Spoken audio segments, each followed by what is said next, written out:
I'll tell you a story. And this is one that I heard. I did not see. The best Drama League story I have is during The Wizard of Oz. They had decided to use a real dog for Toto.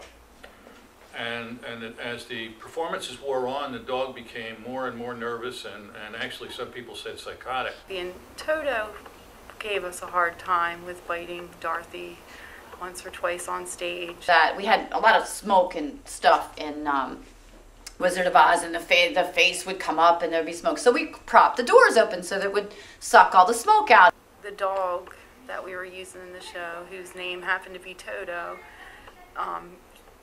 was backstage. Should have always been either in the cage or with the actress who was playing Dorothy. And we weren't dumb. We kept the dog on the leash the whole time, but he somehow slipped out. Toto decided to take a little jog up the street. Of course, the dog had an appearance to make very shortly. And went whoop right around the wall, stage left, past the stage manager. I'm stage manager, and I hear, as I'm got my nose right into that script, I hear somebody yell, "Toto, come back, come back!" And I look behind me out of the corner of my eye, and there's this little dog running behind me and through the shop. And because it was hot in the theater, we had the shop door open. And then all of a sudden, the Wicked Witch of the West, Doreen. Well, there were only 4 people who could go chase after the dog, and they were all in costume. And it was the Wicked Witch and 3 of the Flying Monkeys. Goes running. And stage manager, Marge Ventura, just looked around and like, oh my gosh, who's still, left off stage? And oh, there's the witch. And in full witch hat and witch makeup and green hands and green face. And she goes, go get the dog. She runs out the stage door, down to the corner, in front of the theater steps, yelling, "Toto, come back, Toto, come back." And then she stopped dead in her tracks and realized what this must look like to all these people passing up and down on Lee Boulevard and Market Street, that there's this witch running down the street, chasing after a dog whose name happened to be Toto.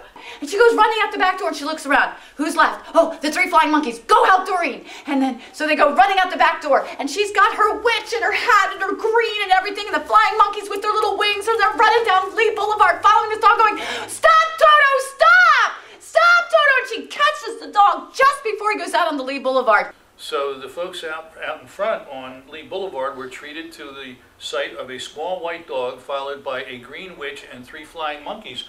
And then she breaks down, hysterically laughing at the sight of the witch, and run, Toto! And they finally did get the dog back, and the dog was calmed down for the next several performances, as I understand it. Pharmaceutically. So yeah, I am sure others told that story as well. It was quite funny. The people in this neighborhood must really wonder what goes on in this building at times. I think at all times. That one will be forever in my mind. Okay. So I thought of like 3 more.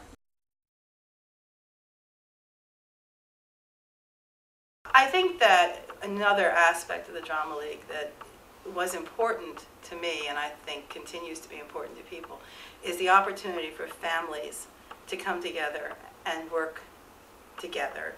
Families who, particularly in this day and age where everybody's going 1,000 different directions, can find common ground and common interests. It was a really fabulous place for me to grow up.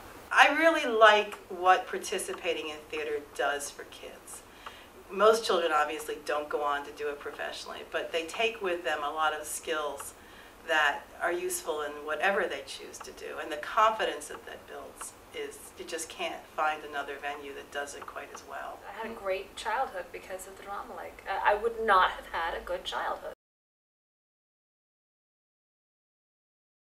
The last 5 to 7 years have been a time when there has been a new focus at the Drama League, or a renewed focus at the Drama League. We realized around 6 or 7 years ago, and I have been on the board for that many years, that if we were going to thrive as an organization, we had to expand our programs and expand our vision of what we were, rather than simply being a group of people that did shows. We had to be sure that we enabled a lot of artistic endeavor in our community. The Drama League has made me a theater person. I mean, that's all we ever did was the Drama League. I think the Drama League has accomplished more than a lot of professional theater companies have. I don't know anyone that comes in here, even from other theater companies, that's not amazed at the place, the house itself, the system that we have, and the shows that we put on. And people should just know that we're no joke. I'm thrilled to have known so many people that have been a part of the Wilmington Drama League, that have gone on to do bigger and better things. The Keith Powells of the world, the John Gallagher Juniors of the world. They got their starts here at the Wilmington Drama League, and I'm thrilled to say that I knew them when.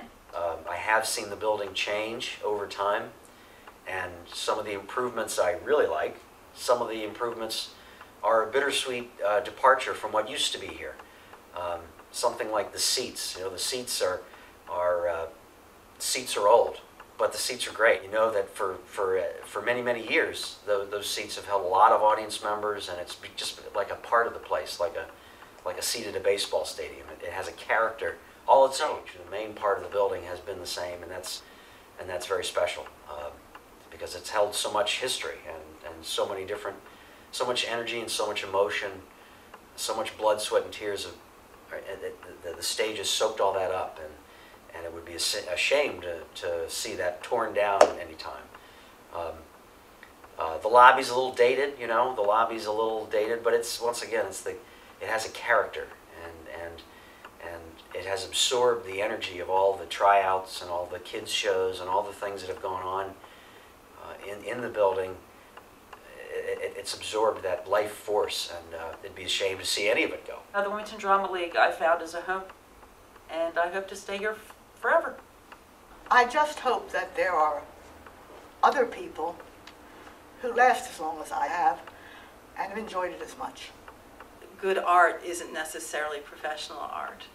Good art is just art that's created by artists. We do some kick-butt theater. Lots of kick-butt theater here.